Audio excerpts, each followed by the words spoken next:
Thank you for hearing me. I didn't go to school, I wasn't able to do anything, do you know what I mean? The only interest I had was music, and I was robbing and I was stealing, and I did time in industrial school and I was heading in that fucking direction, do you know what I mean? Only luckily someone at the industrial school got in a guitar teacher and said, right, there's one hope for this bitch, you know what I mean? Wow. And this woman came in, that was it, changed the entire course of my life, and the first song I ever learned to play was To Ramona. You know? And then I just ran and started busking and the whole thing, you know, which is why I'm having to have lessons now, you know what I mean? But to me, yeah, it was exactly that, like put the mental illness aside for a moment, but before that developed, I was someone who was gonna go to jail or die without music.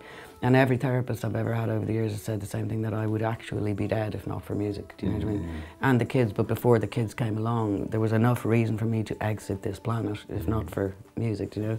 Thank you for seeing.